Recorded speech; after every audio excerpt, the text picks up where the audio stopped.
예수소망교회 새벽기도 말씀 어두운 내 눈 밝히사 진리를 보게 하소서라는 제목으로 말씀드리겠습니다. 누가복음 20장 1절에서 8절까지의 말씀입니다. 예수님께서는 이제 고난주간 일요일에 주일에 예루살렘 성으로 메시아로 입성하셨습니다.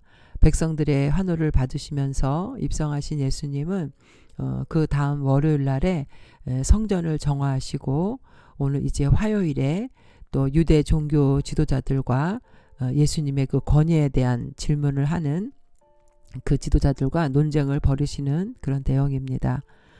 예수님께서 성전에서 말씀을 가르치시고 성전을 정화한 그 사건에 대해서 그 사내들인 공회의 그 대표자들, 대제사장들과 서기관들과 장로들이 예수께 나옵니다. 그들은 예수님이 무슨 권세로 이러한 일을 하는지 묻고 있는 것입니다. 이때 예수님은 대답 대신에 세례 요한이 주는 그 세례의 기원에 대해서 다시 그들에게 되물으십니다. 그러나 그들은 아무 대답도 하지 못합니다. 예수님이 이 대제사장들과 서기관들에게 세례 요한에 대한 그 권세를 물으신 이유가 무엇인지 함께 은혜를 나누겠습니다.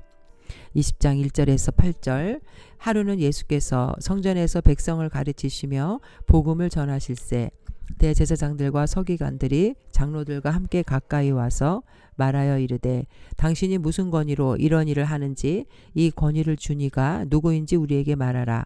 대답하여 이르시되 나도 한 말을 너희에게 물으리니 내게 말하라. 요한의 세례가 하늘로부터냐 사람으로부터냐. 그들이 서로 의논하여 이르되 만일 하늘로부터라 하면 어찌하여 그를 믿지 아니하였느냐 할 것이요 만일 사람으로부터라 하면 백성이 요한을 선지자로 인정하니 그들이 다 우리를 돌로 칠 것이라 하고 대답하되 어디로부터인지 알지 못하노라 하니 예수께서 이르시되 나도 무슨 권위로 이런 일을 하는지 너희에게 이르지 아니하리라 하시니라. 예수님께 그 권세가 어디에서 온 것인지 3절과 2절과 3절에 어떠한 이 권위를 준 이가 누구인지 이런 예수님에 대해서 그 권세를 묻고 있는 그런 내용입니다. 여기 이렇게 파견된 이 사람들은 사내들인 공회에서 일을 하고 있는 대표자들로 이들은 유대사회에서 율법을 보존하고 가르치고 종교의식을 집행하는 또 성전 관리 모든 것 종교 문제와 관련된 모든 관할권들은 바로 이들에게 있었습니다. 따라서 예수님께서 성전을 정화하시고 또 성전에서 백성들에게 그 말씀을 가르치는 것은 그들의 허락을 받아야 되는데 예수님은 그런 허락을 받지 않고 메시아 자신이 바로 메시아이시기 때문에 당연히 그런 일들을 하실 수 있었습니다. 그러나 이들은 예수님이 메시아라는 걸 받아들일 수 없었기 때문에 이러한 질문을 하고 있는 것이죠. 율법을 제정하시고 입법자이신 살아계신 성전의 실체이신 그 예수님을 알아보지 못하고 오히려 이러한 어리석은 질문을 하고 있는 것입니다.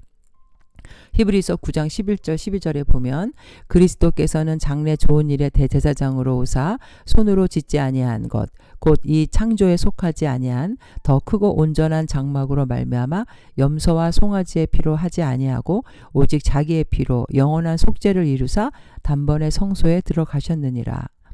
히브리서 기자는 예수님이 메시아인 것을 증명하고 있습니다. 이들이 바로 이렇게 예수님이 하나님의 아들이라는 것을 바로 알았더라면 이 같은 어리석은 질문을 하지는 않았을 것입니다. 백성들을 하나님에게로 인도하고 또 정말 메시아를 정말로 알아봐야 할 자들이 바로 이 종교 지도자들인데도 불구하고 어리석게도 이들은 예수가 메시아임을 깨닫지 못하면서 또 오히려 예수를 대적하고 어떻게 하면 이 예수에게 올무를 놓아서 빌미를 잡아 그를 고소하고 그를 십자가에 내어줄지 그들은 음모를 꾸미면서 이러한 질문을 하고 있는 것입니다. 2절에 그들이 질문하죠.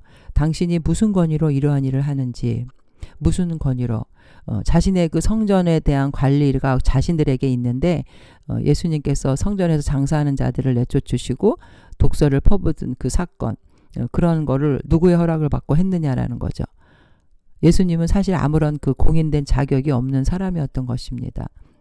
이들은 이러한 자격이 없는 예수를 무자격자로 인정하고 예수님에게 오히려 그 신성 모독죄를 덮어 씌워서 예수님을 제거하려는 그런 교활한 의도로 이런 질문을 한 것이죠.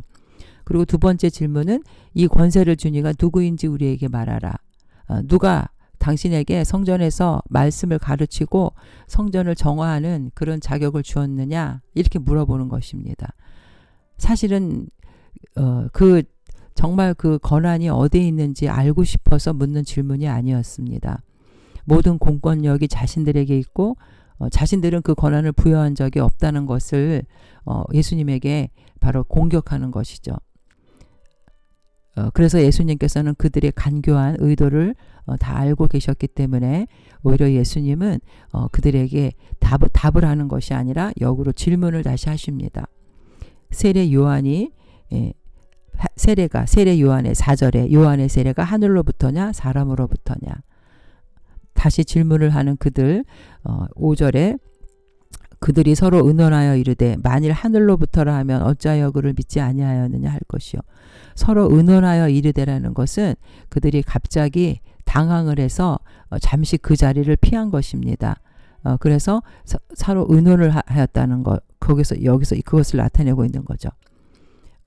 그래서 이들은 그 세례가 만약에 하늘로부터 왔다라고 하면 세례 요한은 그 당시에 많은 백성들에게 존경을 받는 공인된 그 선지자로 활동을 하고 있었고, 또 세례 요한의 사역은 주의 길을 예비하는 그런 사역이었습니다.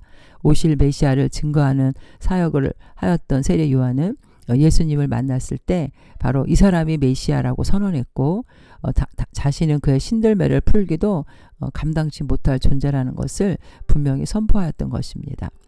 요한복음 1장 29절에 보면 이튿날 요한이 예수께서 자기에게 나오심을 보고 이르되 보라 세상 죄를 지고 가는 하나님의 어린 양이로다.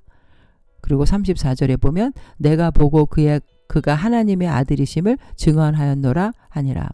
세례 요한은 예수님을 물 세례를 주면 세례를 받으러 나왔던 예수님에게 그가 바로 메시아라는 선포를 하였던 것입니다. 그래서 예수님은 이 세례 요한의 예를 들어서 바로 그 세례 요한이 인정한 메시아가 바로 자신이고 또 세례 요한이 활동을 할 때 예수님도 당시에 또 많은 사람들의 병자를 고치고 메시아의 사역을 했기 때문에 세례 요한과 같은 그 활동을 했다라는 것을 연관지어서 말씀하신 것입니다. 그리고 누가복음 9장 7절에도 보면 분봉왕 헤롯이 이 모든 일을 듣고 심히 당황하니 이는 어떤 사람은 요한이 죽은 자 가운데서 살아났다고도 하며 사람들은 예수의 활동을 보면서 세례 요한이 부활한 것으로 이해할 정도로 그 예수의 활동과 요한의 활동을 긴밀하게 연관지어서 이해했던 것입니다. 이처럼 세례 요한이 선지자로서 하나님의 권위를 인정받았다는 자명한 그 여론을 갖고 있었기 때문에 예수님은 그 여론을 근거로 이렇게 말씀하신 것입니다. 결국 세례 요한의 권세에 대한 질문은 주님의 그 권세는 하나님께로부터 직접 비롯되었다고 하는 그런 강한 암시가 들어 있었던 것입니다. 그들이 예수님의 자신들의 그 허락을 받지 않은 그 사내들인 공의회의 허락을 받지 않은 부자격자라는 것을 가지고 공격할 때 예수님은 그들의 의도를 알고 그들이 대답하기 힘든 역질문을 통해서 그들의 입을 막아버린 것이죠. 또 5절에도 그들이 서로 의논하여 하면서 6절에도 만약에 사람으로부터라 하면 백성이 요한을 선지자로 인정하니 그들이 다 우리를 돌로 칠 것이라.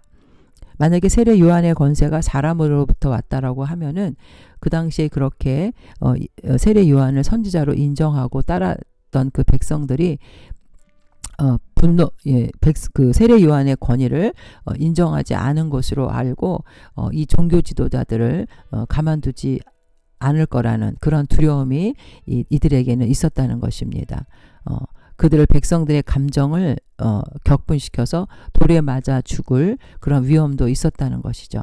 그래서 그들은 결국 서로 의논한 결과 7절에 나는 무슨 권위로 이러한 7절에 대답하되 어디로부터인지 알지 못하노라. 이런 어리석은 답을 할 수밖에 없었다는 것이죠.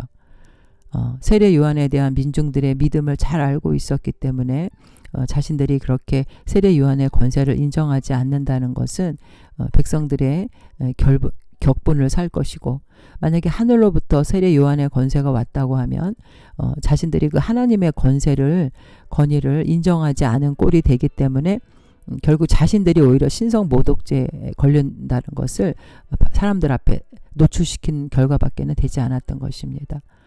이들은 이렇게 메시아이신 제2위 성자 하나님 앞에서 성자 하나님을 알아보지 못하고 오히려 어리석은 질문을 통해서 그들의 영적인 수치를 드러내고 있는 것입니다. 자신들이 원하는 정치적인 그런 메시아상, 그런 메시아가 아니라는 이유로 예수님을 배척하고 진리의 말씀을 받아들이지 못한 이런 어리석은 제사장들의 모습을 통해서 우리는 인간이 얼마나 그 탐욕과 자신의 그 기득권을 위해서 그 욕심 때문에 진리의 복음을 받아들이지 못하는지, 인간의 어리석음을 또 우리는 깨달을 수가 있습니다. 결국 우리가 진리를 깨달을 수 있는 것은 인간의 이성과 지식이 아닌 성령의 그 인도함으로 인해서 주님이 우리의 눈을 열어주시지 않으시면 우리는 이 진리의 말씀을 깨달을 수가 없다는 것입니다. 결국 이들은 예수님을 십자가에 내어줌으로 영원한 지옥의 형벌에 떨어지고 마는 불쌍한, 참으로 안타까운 그런 삶을 살 수밖에 없었다는 것이, 우리가 정말 진리를 받아들이지 못하는 것이 얼마나 큰 일이고 우리 삶에 있어서 정말 우리 삶의 중요한 일인지를 다시 한번 깨닫게 됩니다. 자신들의 그 강팍함과 탐욕으로 인해서 겸손히 회개하고 주님 앞에 나가서 그 복음을 받아들여야 할 이런 유대인들은 결국 복음을 거절함으로 영원한 지옥의 형벌에 떨어질 수밖에 없었다는 것이죠. 우리는 기도할 때에 시편 119편 18절 말씀처럼 주님, 내 눈을 열어서 주의 율법에서 놀라운 것을 보게 하소서. 우리가 이 땅에 살아가는 동안 눈에 보이는 것에 현혹되는 자가 아니라 영원한 것은 눈에 보이지 않기 때문에 영원한 그 진리를 깨달을 수 있게 해달라고 기도하고, 그 영원한 생명을 누리는 저런 복된 자들 다 되시기를 주님의 이름으로 축원드립니다. 아멘.